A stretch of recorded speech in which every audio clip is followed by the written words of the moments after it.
Well, we took a little bit of a break last year during the Christmas, and there's two trailers that we didn't really get to talk about. So I want to ask you guys your reactions and thoughts on.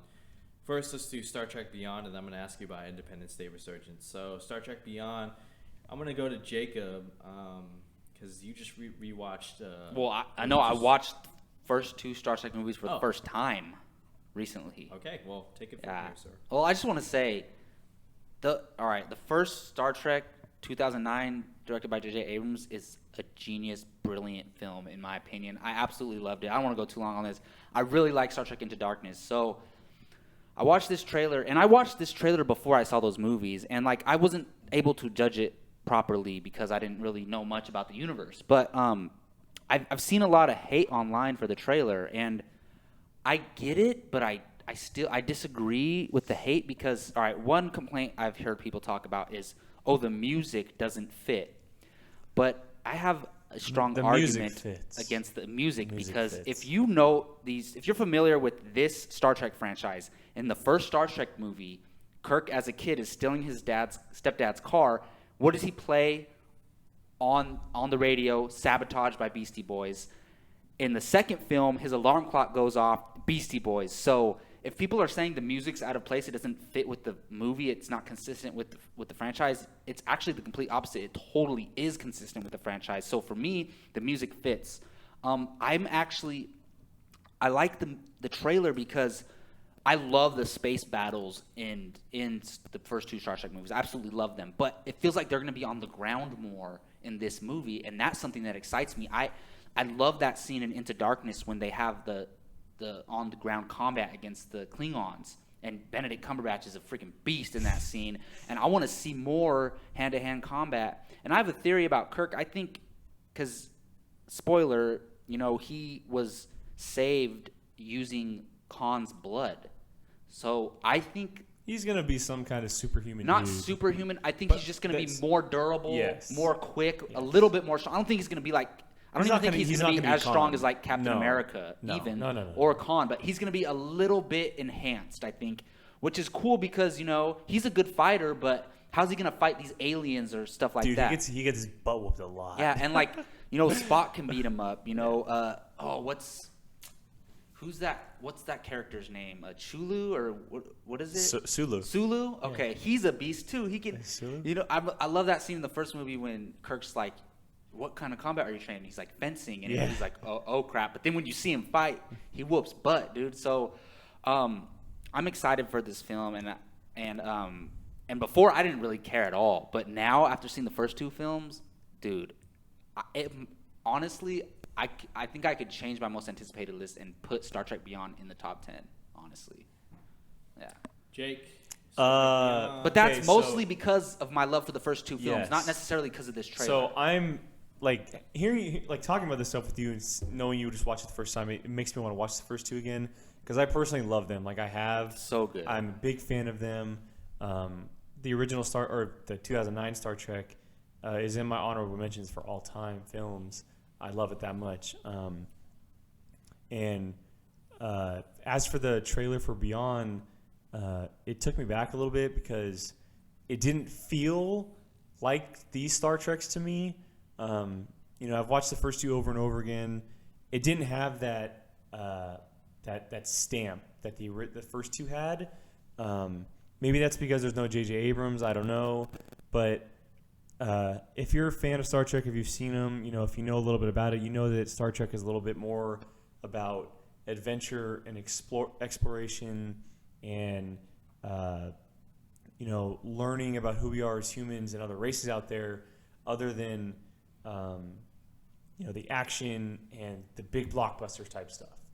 And that's kind of what it felt like to me. Like it was too big and like too many explosions, and like I like the action and all that kind of stuff that the original two have, or the first two have, but this one, it felt like it overpowered it a little too much for me.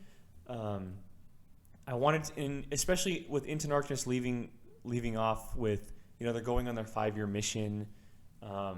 What Star Trek is all about, like they go off and they explore space, space adventure, and it just felt like it was too much action big explosions and stuff like that. Like, I'm not saying like the whole film will be like that, but this trailer was kind of just it was all action, nothing really else other than that.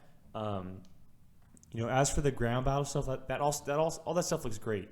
Mm-hmm. And seeing the Enterprise go down, that's kind of a nod to Star Trek 3 because it actually happened in Star Trek 3, and that actually hurt a lot of people. It's one of those moments seeing the Enterprise go down, and I have theories about what will happen throughout the rest of the film that we can talk about later. But as for the trailer itself, it's not what I was hoping for a first trailer. I am a little bit nervous with Justin Lin directing it. It's nothing against him as director, but Fast and Furious doesn't fit into Star Trek, which kind of worries me a bit. But until I'm still looking forward to the movie, and I'm looking forward to a second trailer. I have faith in the cast and the franchise overall. It's just as a first trailer, it wasn't for me. Yeah. Okay. I think it's, and I'm not talking about you guys. I'm talking about everyone else. But I think it's important to understand that the turn of these Star Trek movies, it doesn't appeal to some people. They're connected to how things used to be, and you see that a lot in real life. That's how people are. But I'm with you guys that I like these new Star Trek films. I think they're more appealing to a modern audience, and I feel like they're more for everyone, which is never a bad thing for a property. For this one, the music, I didn't have a problem with it. It's just it kind of felt like, I was telling Jacob this the other day, it feels like it kind of just takes over, a little bit. It's like, whoa, what are we watching now? And you see the name Justin Lin, who did Fast and Furious, and turned that movie. That's the Fast and Furious is the definition of opposite of being grounded. That those movies, they go all over the place and whatnot. So you can kind of see the relation there, but I'm still looking forward to the movie. It still had those funny moments when what's his name, Carl Urban's character Bones is like, at least I won't have to die alone. Yeah, Bones and Spock. Yeah. And then he gets taken away. He turns around. He's like, that's just typical, and like it's gonna have those funny moments in it again. And I believe Robert Orci had a hand in the writing too for this one, right? Or is he producer? I think so. Yeah, I don't know. There's conflicting reports. They say he's on, he's off. He was on. Yeah, I don't know. I'm sure some of the script was part of his draft at some point. So yeah. So I'm definitely looking forward to it. We'll see just how different it'll be from not having J.J. Abrams on board. It could turn out to be a good thing.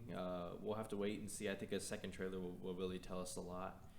So I kind of look at this trailer as a teaser trailer in a way. Yeah. In the sense, like, look at the a lot of the teaser trailers, they don't really give that much away, and I think that's why there's so many just fast shots of action with the music playing. Like, it's just kind of an announcement / teaser trailer. Like, I feel like the next trailer will be more to your liking. Well, and Simon Pegg, who actually came in and wrote the script, he had said after the trailer dropped, he had said, this trailer is in no way what the film is. Like, the film is completely different. And over the years, I've come to respect and trust Simon Pegg in everything. The dude knows what he's talking about. He's passionate about everything he does.